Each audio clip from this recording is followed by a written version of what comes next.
વલસાડ જિલ્લામાં હવામાન વિભાગ દ્વારા જાહેર કરાયેલા રેડ એલર્ટ વચ્ચે મોડી રાતથી જ મેઘરાજાએ ધમાકેદાર વરસાદ વરસાવીની શરૂઆત કરી હતી। વહેલી સવારે સુધી સતત ધોધમાર વરસાદ વરસતા સમગ્ર જિલ્લામાં જનજીવન પ્રભાવિત બન્યું છે। ખાસ કરી વલસાડ શહેરમાં ભારે વરસાદને કારણે અનેક વિસ્તારોમાં પાણી ભરાઈ ગયા છે અને સામાન્ય જનજીવન અસ્તવ્યસ્ત બન્યું છે। વરસાદની તીવ્રતા એટલી વધારે હતી કે અનેક માર્ગો પર વરસાદી પાણીની નદીઓ વહેતી જોવા મળી હતી। વલસાડ જિલ્લા ડિઝાસ્ટર મેનેજમેન્ટ કંટ્રોલ રૂમના આંકડા મુજબ સવારે 6 વાગ્યાથી 8 વાગ્યા દરમિયાન માત્ર 2 કલાકમાં સમગ્ર જિલ્લામાં કુલ 386 મિલીમીટર એટલે કે અંદાજે 15.20 ઇંચ જેટલો વરસાદ નોંધાયો છે। ટૂંકા સમયમાં આટલા ભારે વરસાદ પડતા નીચાણવાળા વિસ્તારોમાં પાણી ભરાવાની સ્થિતિ સર્જાઈ છે। અનેક સ્થળોએ વાહન વ્યવહારોને અસર પહોંચી છે।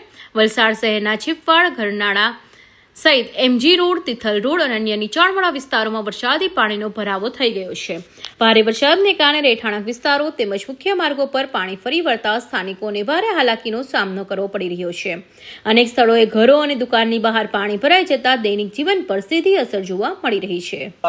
વલસાડ જિલ્લામાં 6 તારીખ સુધી રેડ એલર્ટ આપવામાં આવેલ છે, જે ધ્યાને રાખીને સંબંધિત વિભાગોને તકેદારીના પગલાં લેવા માટે સૂચના આપી દેવામાં આવેલ છે। હાલમાં જે ઓવરટેપિંગને કારણે જે રસ્તાઓ બંધ થયેલ છે, જે પૈકી પંચાયતના કુલ 25, સ્ટેટ હાઈવેના 1 તેમજ અન્ય માર્ગો 1 એમ મળીને કુલ 27 રસ્તાઓ બંધ કરવામાં આવેલ છે। હાલના ચોમાસાને ધ્યાનમાં રાખીને સરકાર દ્વારા અત્રે 2 ટીમ ફાળવવામાં આવેલ છે, એક એનડીઆરએફની ટીમ અને એક એસડીઆરએફની ટીમ। એનડીઆરએફની ટીમને અહીંયા વલસાડ ખાતે રાખવામાં આવેલ છે અને એસડીઆરએફની ટીમને વાપી મહાનગરપાલિકા ખાતે રાખવામાં આવેલ છે। વરસાદી પાણીનો સ્તર સતત વધતા વલસાડ શહેરના કેટલાક રેલવે અંડરપાસોમાં પાણી ભરાઈ જતા સલામતીને કારણોસર તેમને તાત્કાલિક બંધ કરવાની ફરજ પડી છે। અંડરપાસ બંધ થતા વાહન ચાલકોને લાંબા અંતરનો ચક્કર મારીને પોતાના ગંતવ્ય સુધી પહોંચવું પડી રહ્યું છે। અનેક સ્થળોએ ટ્રાફિકની સમસ્યા સર્જાતા મુસાફરોને ભારે મુશ્કેલીઓમાં સામનો કરવો પડી રહ્યો છે।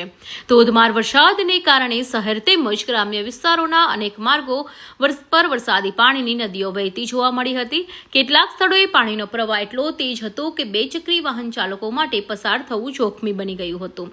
નીચાણવાળા વિસ્તારોમાં પાણી ભરાવાને કારણે વાહનો ધીમી ગતિએ ચાલતા જોવા મળ્યા હતા, જ્યારે કેટલાક માર્ગો પર વાહન વ્યવહારનો અંશત ખોરવાયો હતો।